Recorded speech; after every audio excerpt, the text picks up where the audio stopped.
Hello everyone, it's Greg again, and today I want to talk about video lighting gear, and I'll take you through a little bit of my history as a freelance video guy over the last 15 years. 15 years ago I started out using incandescent hot lights. Like this one here was a primary light that I used a lot, the Lowel Pro-light. It's got these fancy barn doors on it, just like fully articulated. Wonderful piece of gear with a few things about it that I wasn't really fond of. For example, first of all, it's a hot light. This one fixture uses 250 watts of incandescent power. All right, so that means the bulb itself that's in there, the lamp, gets very hot.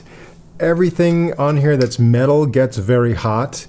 And well, let me just show you one of these lamps. Okay, you keep it in this paper wrapper because you don't want to get your fingerprint oil on the glass. When you get fingerprint oil on the glass, when this thing heats up, that little bit of oil can actually ruin the glass, or maybe even cause it to distort, and it'll weaken the lamp in general, and also maybe cause the glass to burst. So you don't touch the glass part with your fingers unless you got gloves on, or you got something like this to hold it with. And there's a tiny little filament in there, and when it gets hot, it gets very delicate. So when this thing is running, the lamp is turned on, and you walk by and accidentally kick the stand, that little jolt can be enough when this is hot to break the filament inside. Very delicate. Or if you just want to move the stand, oh, this light should be a foot over this way, and you kind of pick it up and set it down. That much movement could just break that filament. And also, when you turn the lamp off, you want to put it away. You got to wait for it to cool down because the filament is still very delicate and it's still very hot. So countless times I've thoughtlessly reached up just to do a quick little adjustment. Let me adjust that barn door, and the lamp is hot, and I'm not wearing a glove, and I burned myself.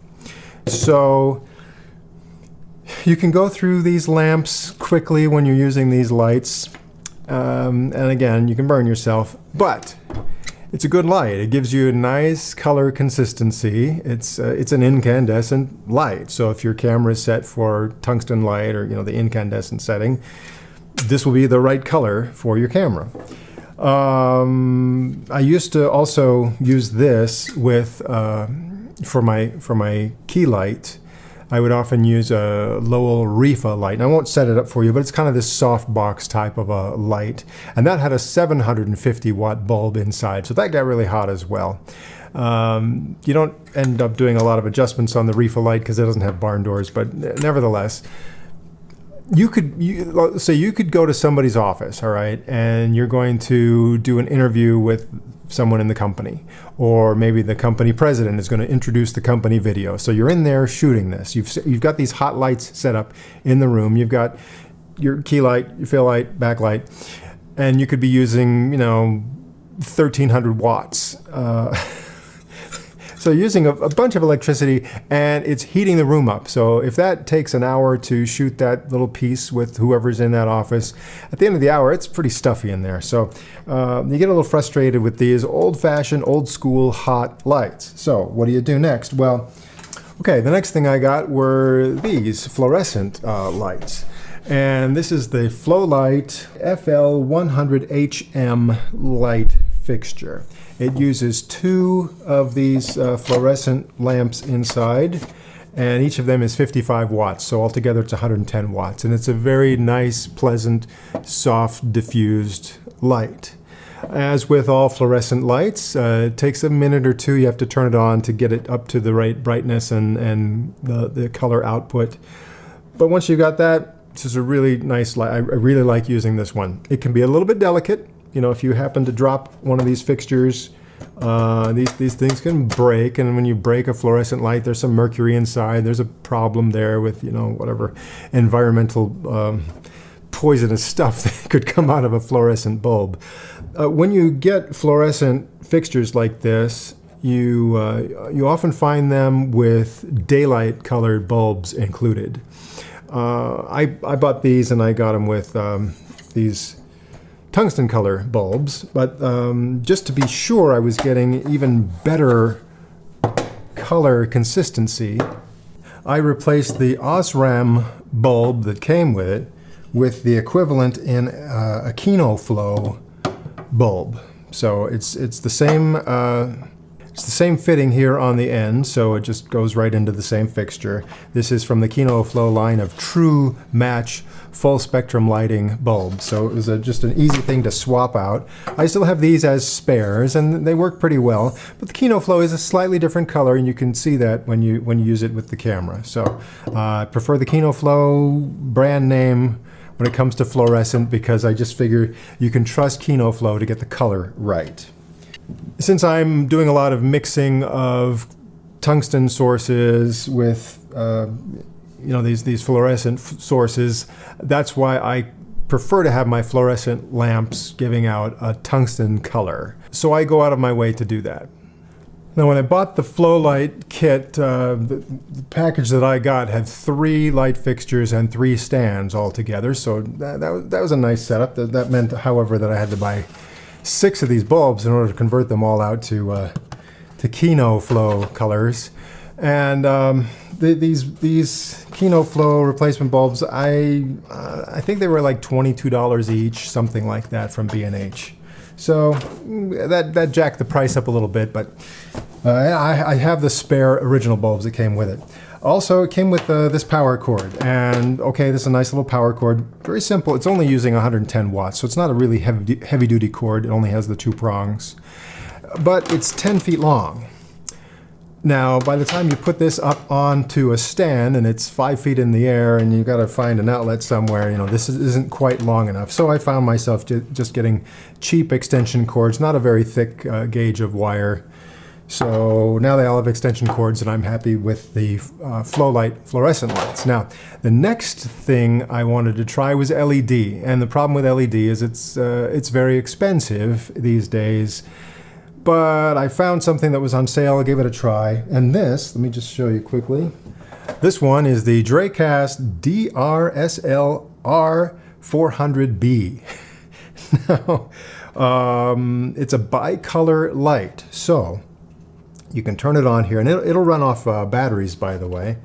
Right on the back here, it'll take the Sony NPF style batteries, and you can use 1 or 2 batteries at the same time. 2 batteries will give you a longer run time before you have to recharge the batteries, but it can run on 1 battery if you only want 1 battery. And turn it on, and it's got a dial on the back here for the dimmer. You can turn it up.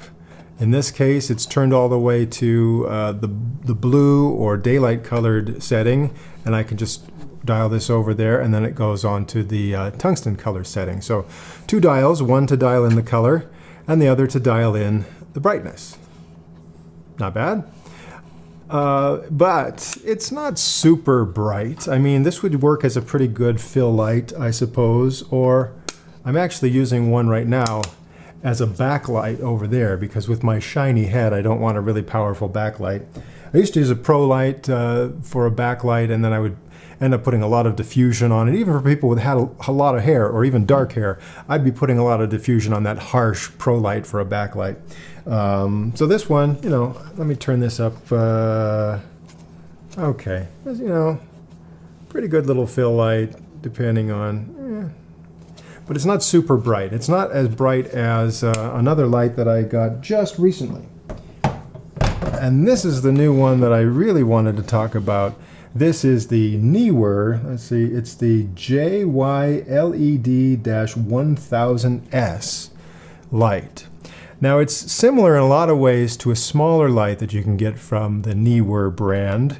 And the smaller one has 480 LEDs. And so you can imagine it's about half this size. Just cut off this half, and there's that's the one that I've seen a lot of people have been excited about, the 480 LED Neewer light. This one is 960, so exactly double the amount of LEDs, and so it's this wider fixture, still relatively small. And this one, let me turn it on real quick here. There's one row, every other row is daylight color, and there's a dimmer just for the daylight LEDs, and then the other rows are tungsten color, and there's one dimmer for those. And as with the Dracast light that I showed you a moment ago, the round one, you can mix the colors as well. So if you've got mixed light, maybe again you're in somebody's office and you can't control the light that's coming in from outdoors very much, and there's fluorescent lights and there's this mixture of color of lights in the room. If you want to, you can dial these in, the appropriate amount of mixed colors, and then use a manual white balance on your camera, for example, to make that right. And then you can get pretty good results by mixing the colors. So I like that option. This one has this removable diffusion, but I like to keep it on there because I think it sort of protects those little bulbs. And this one, I just got this. I haven't had a chance to fiddle with it too much, but I will tell you what I've done.